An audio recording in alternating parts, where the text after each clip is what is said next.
Bienvenue à vous sur Grand Lille TV en ce début de semaine. Ravi de vous retrouver sur cette antenne en ce lundi 22 décembre. Tout de suite, on fait le point sur l'actualité près de chez vous. Ça se passe dans la métropole lilloise.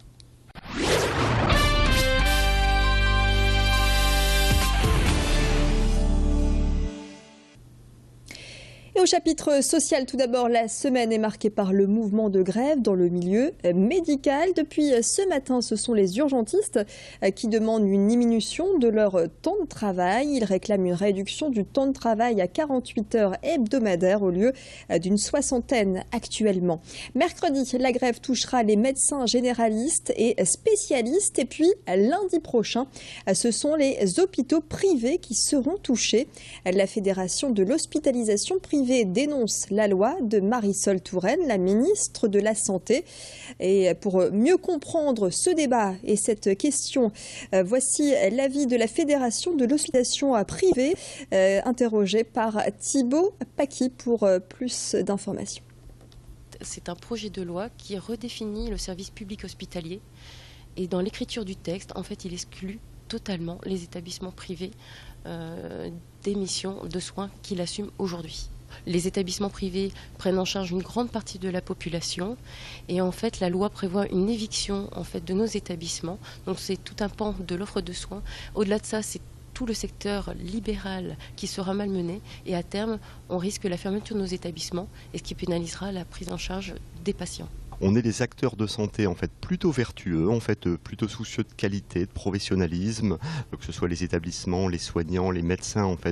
On a le souci véritablement de prendre en charge le mieux possible nos patients. Les médecins, les salariés, tout le monde est très inquiet parce qu'encore une fois, si demain ce projet de loi passait en l'état, il y a tout un pan d'activité qui va disparaître parce qu'encore une fois, on sera exclu de ce qu'on appelle le service public hospitalier, des missions qu'actuellement on remplit, on ne pourra plus les remplir demain, donc c'est la mort annoncée d'un grand nombre d'établissements privés. À 2 jours de Noël et du réveillon, surtout de Noël, avez-vous acheté tous vos cadeaux? La hotte du Père Noël est-elle bien remplie? Pour savoir si les ventes ont été bonnes cette année, nous nous sommes rendus en plein centre-ville de Lille. Ce week-end, les boutiques et les centres commerciaux sont restés ouverts pour vous permettre justement de faire vos dernières emplettes. Dans les magasins, les chiffres sont-ils satisfaisants? Xavier Silly est allé à la rencontre de quelques commerçants pour capter la tendance. On a eu un début de mois où on a eu énormément de ventes, un petit creux les semaines suivantes et là ça repart. Ça travaille bien depuis vendredi dernier. On a eu un week-end très chargé. Les fêtes de Noël c'est souvent la bonne humeur, donc même s'il y a la fatigue, on arrive à être bien sur le terrain, les gens sont de bonne humeur également. On a créé l'événement avec cette boutique éphémère, vous y êtes. Il y a 2 mois on a décidé d'ouvrir cette boutique, ce point de vente un peu Noël, vraiment dédicacé à cette fête de fin d'année. On a toute une gamme de t-shirts Chopouchin qui font fureur aussi auprès des parents et qui seront certainement sous les sapins de Noël. Je travaille sur le même historique. Voilà, globalement on se tient alors que la tendance est plutôt à la baisse mais on est plutôt bien. Voilà. Nous on a notre clientèle qui vient chez nous tous les ans et donc globalement on n'a pas eu de défection cette année.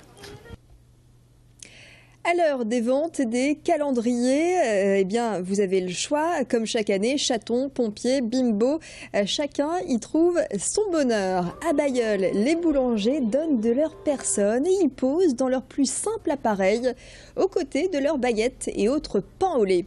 Et tout ça pour la bonne cause. Dans cette boulangerie de Bailleul, il s'agit de promouvoir l'activité car une autre boulangerie plus industrielle s'est installée à 2 pas de là. Il s'agit aussi de mettre en avant l'artisanat local avec une touche d'humour, vous l'aurez compris. La concurrence est rude et à chacun sa méthode pour faire parler de lui. Un calendrier offert à l'achat d'une coquille, une idée qui plaît aux clients, comme a pu le vérifier Alexandra Gossin. Très bien, très sexy. Et ça donne envie d'acheter du pain? Mais des coquilles aussi. Ça manque un peu de poils. Une bonne idée, c'est une bonne idée quand même. Pour valoriser leur métier, Pourquoi pas, les rugbymen le font, bah bien, ils sont beaux, enfin, surtout celui sur le camion là.